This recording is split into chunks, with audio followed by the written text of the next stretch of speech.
Good morning, सुप्रभात, किम छो, सलाम। उम्मीद आप सब लोग बेहतर होंगे, अपना ध्यान रख रहे होंगे। आपको पता होना चाहिए कि ये जो दिन होते हैं कि एग्ज़ाम के पहले वाले, जैसे कि आज जो है वो तारीख हो चुकी है 17 ऑफ मार्च हो चुका है। 17 मतलब ये जो एक सवा महीना जो है ना, अगला एक सवा डेढ़ महीना जो है, ये डेढ़ महीना जो है ना, ये बहुत क्रूशियल होता है। इस समय ना जो हमको दो जगह पर लड़ाई लड़नी होती है। एक तो हम अपने जो अब तक नहीं पढ़ा है वो कवर करना है, पढ़ लिया है उसको रिवाइज करना है हमको। दूसरी जो लड़ाई है, पहली लड़ाई तो पढ़ने की हो गई है, दूसरी जो लड़ाई लड़नी होती है वो है मानसिक लड़ाई है वो, ठीक है। कि अपने आप को ट्रैक पर बनाए रखना, दबाव के सामने ना बिखरना, और ऐसा नहीं सोचना कि मतलब अब तो नहीं हो पाएगा, अब पॉसिबल नहीं है। ऐसे विचार तो आपके आखिरी दिन भी, एग्जाम के एक दिन पहले भी आपके मन में ये विचार नहीं आना चाहिए। बस एक विचार जो मैं हमेशा कहता हूँ आपसे, वो दिमाग में रखिए, वो ये होना चाहिए कि चाहे कुछ भी हो जाए, मुझे अपना बेस्ट देना है, ठीक है। आप समझिए बात को कि you have to try to become better version. जो आज है इससे कल बेटर वर्जन आपको बनना है, ठीक है। तो एग्जाम की, कोई भी एग्जाम जो होता है ना, वो सिर्फ और सिर्फ ज्ञान का नहीं होता है। कोई भी एग्जाम जो होता है वो आपकी साइकोलॉजिकल सेटअप का, मानसिक दबाव को बर्दाश्त करने की क्षमता को भी चेक करता है। वो पावर ऑफ रिकॉल को चेक करता है। याद रखना, एक दुनिया में कोई भी एग्जाम जो होता है, जब साल भर आप पढ़ते हो और फिर 3 घंटा 2 घंटा एग्जाम में लिख के आते हो, आप चाहे बोर्ड का एग्जाम हो, चाहे हायर सेकेंडरी का एग्जाम हो, आपका 10th बोर्ड का, 12th बोर्ड का एग्जाम हो, 11th का, वॉट एवर क्लास में जिसमें भी आप हैं, साल भर आप पढ़ते हैं, फिर स्कूल का एग्जाम होता है, आप लिख कर आते हैं, है ना, यहाँ पर आप एमसीक्यू लगा के आते हैं। तो दरअसल क्या चेक कर रहे हैं? एग्जामिनर आपका चेक कर रहा है पावर ऑफ रिकॉल, कि जरूरत पड़ने पे चीजों को समय के दौरान एक टाइम बाउंड मैनर में आप रिकॉल कर पाते हो कि नहीं कर पाते हो। और रिकॉल आदमी कब कर सकता है? जब वो चीजों को पढ़ा हो, बार बार रिवाइज किया हो, और उसके दिमाग को ये पता हो कि ये इंपॉर्टेंट चीज है, तो वो रिकॉल कर सकता है। तो जब मैं बार बार बोलता हूँ रिवाइज करो, इफेक्टिव रिवीजन करो, एक बार फिर से रिवाइज करो, एक बार फिर से रिवाइज करो, तो ये बहुत इंपॉर्टेंट है बेटा, ठीक है। जब साल भर टेस्ट चल रहे होते हैं तो बच्चे बोलते हैं सर आप टॉपिक वाइज ले लो, सब टॉपिक वाइज ले लो टेस्ट। आप क्यों? जितना कवर हो गया है उतना पूरा टेस्ट में आप लेते हो। हम तो उसको कवर अप ही नहीं कर पाते। साल भर बच्चों की शिकायत होती है, और ये शिकायत हम साल भर सुनते हैं और बर्दाश्त करते हैं। लेकिन हमारा मानना यह है कि यदि हम ऐसा नहीं करेंगे ना, तो आपका पावर ऑफ रिकॉल कमजोर पड़ जाएगा। अरे आपको मान लो आज कोई क्वेश्चन देखा आपने और अटेम्प्ट करते में आपको नहीं लगता है, यार याद नहीं आ रहा है, तो आप कम से कम जाके किताब खोलेंगे, सीरियस होंगे, सिंसियर होंगे, तो बुक खोलेंगे आप और याद कर लेंगे आप। मतलब मेरा लक्ष्य जो है वो कोई एक टेस्ट में आप टॉप कर लो, वो मेरा लक्ष्य नहीं है। मेरा लक्ष्य ये कि आप पूरे एग्जाम में निकालो अच्छे से, ठीक है। इसलिए रिवीजन पे बहुत ज्यादा फोकस कीजिए। रिवीजन जो है वो आपके एग्जाम की के लिए की सफलता के लिए रीढ़ की हड्डी के समान है, वर्टिकल कॉलम के समान है भाई। पूरी बॉडी का वजन टिका हुआ, पूरा बॉडी को शेप में रखे हुए उठ के रिवीजन नहीं करोगे तो कुछ नहीं होगा भाई, ठीक है। इसलिए इफेक्टिव रिवीजन बहुत जरूरी है। मैं बार बार आपसे कहता हूं बेटा कि देखो, मेरा लक्ष्य ये नहीं है कि मैं क्रैश कोर्स में बहुत सारे बच्चे अंदर ले लूँ। उसमें मैंने पहले भी आपसे कहा कि क्रैश कोर्स जो है वो आपके इफेक्टिव रिवीजन के लिए, ठीक है। नहीं भी आप यदि आ रहे हैं तो जो आपके वीकली टेस्ट हो रहे ना बेटा, उनको बहुत गंभीरता से लेना उनको। फिर कई बच्चे बोले सर कि हम क्या करें, थी मान लो हमने नई क्रैश में आपसे जुड़ रहे हैं, तो बेटा ऑन डिमांड टेस्ट का फीचर यूज करो। आप जो क्रैश कोर्स का शेड्यूल है उसके अकॉर्डिंग चैप्टर को रिवाइज करो, और टेस्ट देने समय आप ऑन डिमांड टेस्ट का फीचर यूज करो। तो उससे क्या होगा, कम से कम आपको एक रैंडम क्वेश्चन जनरेट होकर सामने मिलेगा, आप सॉल्व कर पाओगे इसको, ठीक है ना। हालांकि क्रैश कोर्स में सिलेक्टेड एमसीक्यू आपको मिलते हैं, इंपॉर्टेंट एमसीक्यू आपको मिलते हैं, तो बड़ा फायदा होता है। पर तब भी आपको यदि वैसे करना है तो वैसे भी आप बेटा कर सकते हो, ठीक है ना। घबराने वाली कोई बात नहीं है।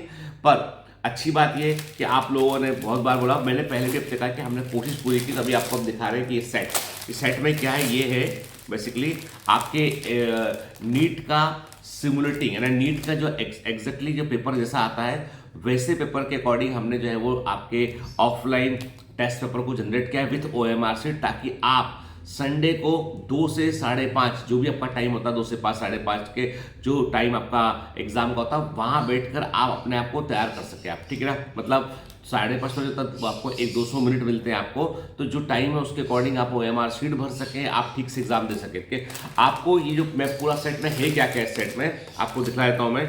इस सेट में जो है वो है आपके 4 पेपर हैं, ठीक है। ये 4 पेपर है आपके।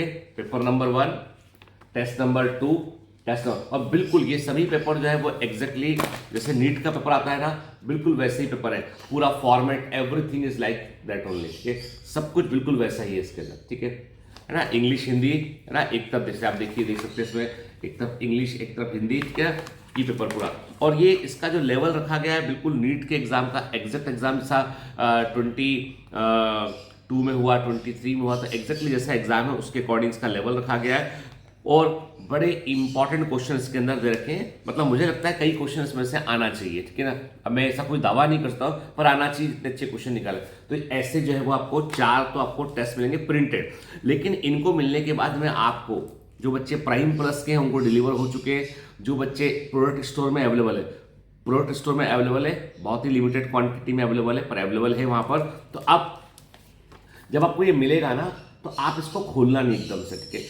आप डिसाइड करना कि मुझे संडे को एग्जाम लगाना है मुझे, तो आप अपना दिन डिसाइड कीजिए। जैसे अप्रैल के 4 वीक हैं या मार्च के लास्ट वीक से शुरू कर रहे हैं, तो आप डिसाइड कीजिए मुझे ये टेस्ट सॉल्व करना है। इसे पैक करके मम्मी के पास, पापा के पास, भाई बहन के पास रख दीजिए। उनसे बोलिए संडे को 2 बजे जब मैं एग्जाम देने आऊँगा तब मुझे 145 पे पर 150 पे मुझे पकड़ाना है, ठीक है, और 2 बजे खोलने को बोलना है इसको, ठीक है। तो ऐसे आपके पास 4, तो कम से कम 4 वीक टारगेट कीजिए, 4 वीक में आप 4 टेस्ट लगाएं। अब आपको क्या करना है, जो दूसरी बड़ी गलती जो करते हैं कि हम OMR शीट को ठीक से नहीं भरते हैं, तो आपको साथ में 4 OMR शीट मिलेंगी आपको, ये बिल्कुल एग्जैक्ट जैसी एग्जाम में आती है उसी OMR शीट के समान है। 4 आपको ये OMR शीट मिलेंगी, आपको सब भरना है इसमें। एक काल्पनिक रोल नंबर बना लीजिए अपना, ठीक है, एक अपना इमेजिनरी रोल नंबर बना लीजिए, वो भी भरिए। अपना टेस्ट बुकलेट का नंबर जो दे रखा है वो भरिए इसमें के, जो या नंबर भर दीजिए इसमें, मतलब भरिए सब कुछ ताकि आपको टाइम का अंदाजा लगे आपको। उसके बाद आपकी जो OMR शीट में आप कितने आंसर भरिए इसमें के, तो ये आपकी OMR शीट है। 4 आपको, चारों पेपर के लिए 4 आपको OMR शीट मिलेंगी आपको, ठीक है। इसके अलावा आपको क्या मिलेगा इसमें, इसके अलावा आपको इसमें जो है वो जब आप टेस्ट दे चुके होंगे तो आपको आंसर की मिलेगी, आपको आंसर की मिलेगी, ठीक है, कि टेस्ट 1, टेस्ट 2, टेस्ट 3, टेस्ट 4 की आंसर की मिलेगी। आप आंसर की से उसको पेपर देने के बाद मैच कीजिएगा उसको आप, ठीक है ना। इसके अलावा इसमें क्या है, इसके अलावा इसमें जो है वो मेरा एक लेटर है, आपको शुभकामनाएं देते हुए मेरा एक लेटर है इसमें साथ में, ठीक है। और फिर कुछ जो है वो ऐसे हम बोलेंगे कि कुछ लीफलेट्स टाइप के कुछ इसके अंदर प्रेजेंट है, ठीक है।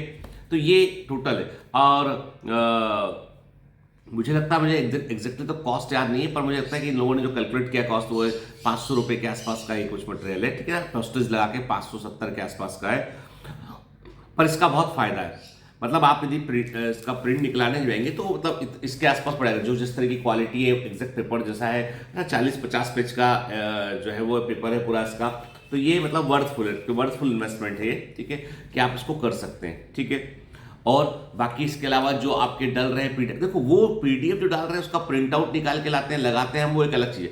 लेकिन इसमें बिल्कुल एग्जाम वाली, रियल एग्जाम वाली फीलिंग आपको आएगी इसमें, एकदम रियल एग्जाम वाली फीलिंग आपको इससे आएगी। कर देख लो बेटा। और बिल्कुल याद रखना, जब पेपर दे रहे हो ना तो ऐसे बैठना, थोड़ा डिस्टर्बेंस भी होता हो, ठीक है, एकदम साइलेंट कमरे में होता, ठीक है, 2-5 लोग, मतलब मैं इसलिए कह रहा हूं कि एग्जाम में वैसी कंडीशन बनती है ना।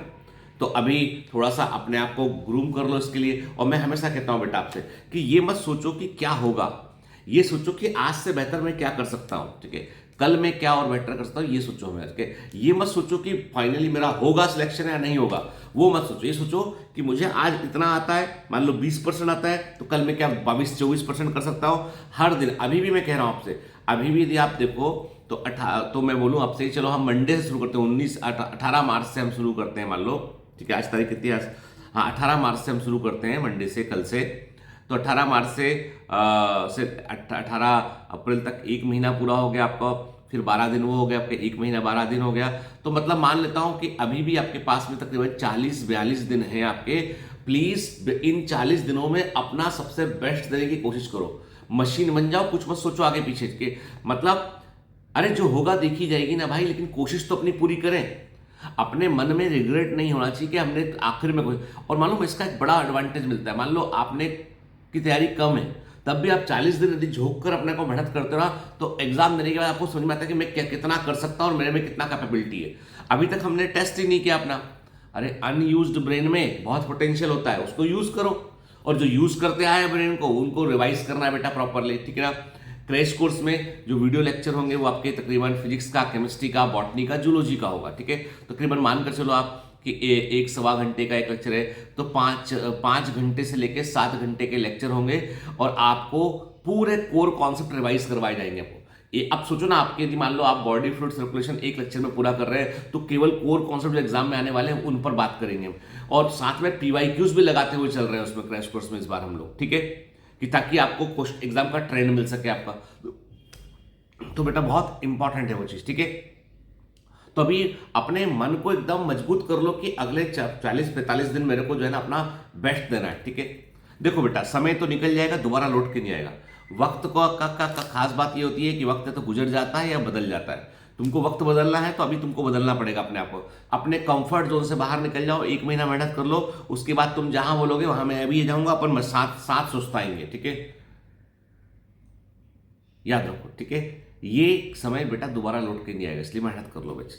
चलिए, आज मैंने सोचा मैं सिर्फ एग्जाम पर बात करूंगा, और मैंने अभी ये भी सोचा है कि अभी एक बार हम लोग जो है, अभी हम लोगों का भोपाल शिफ्टिंग का चल रहा है हम लोग का, क्योंकि ऑफलाइन सेंटर शुरू हो रहा है, ग्लिटर बैच शुरू हो रहा है, और उसके लिए हमें बहुत सारी तैयारियां करनी है। और मैं चाहता हूं कि बच्चों को जो पूरे इंडिया में नहीं मिला उससे बहुत बेहतर एक्सपीरियंस बच्चों को ग्लिटर बैच के अंदर मिले। मैं खुद उसके अंदर पढ़ा रहा हूं। तो जो 160 बच्चे हैं जो VVIP हैं, हमारे लिए सबसे प्रथम कमांडो है, जिनके लिए हम सबसे बेस्ट करना चाहते हैं, तो उनके लिए मुझे भी शिफ्ट होना पड़ रहा है। बड़ा डिसीजन है फैमिली के लिए, मेरी पूरी फैमिली इसमें सफ़र कर रही, पूरी फैमिली को शिफ्ट होना पड़ेगा।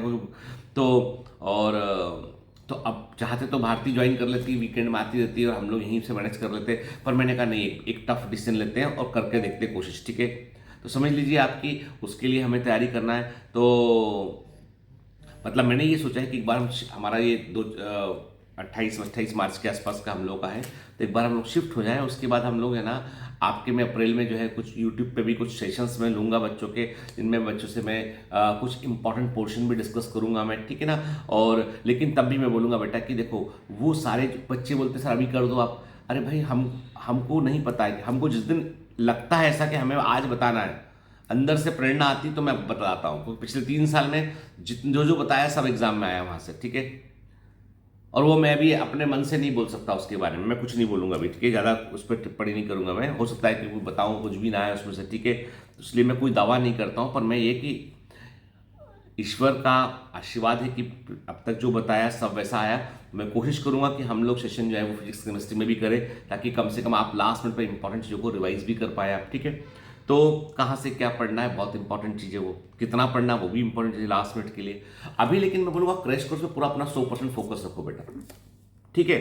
और जो भी आपके परिचित हैं, जो बच्चे हैं जो ऑफलाइन पढ़ना चाहते हैं, तो प्लीज़ उसके लिए हम लोगों के हेल्प भी कीजिए कि ग्लिटर बैच तक बच्चे पहुंचना चाहिए, बच्चों को सही खबर होना चाहिए बच्चों को, ताकि बच्चे सही जगह पे ज्वाइन कर सके। इतना तो भरोसा कर सकते हैं, आपकी बायोमेंटर्स है तो भरोसा है, यहाँ पे ऑनेस्ट इंस्टीट्यूट है, कोई भी तरह का ब्लफ यहाँ पर नहीं है, ठीक है।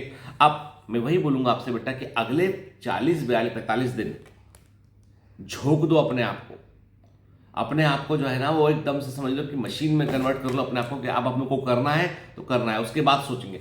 फालतू का ना इमोशनल होना, ना डिप्रेशन, ना डिप्रेशन, कोई बात नहीं, कि टास्क पूरा करना, बस इतनी सी बात है, ठीक है। चलिए, have a great day, all the best, bye bye.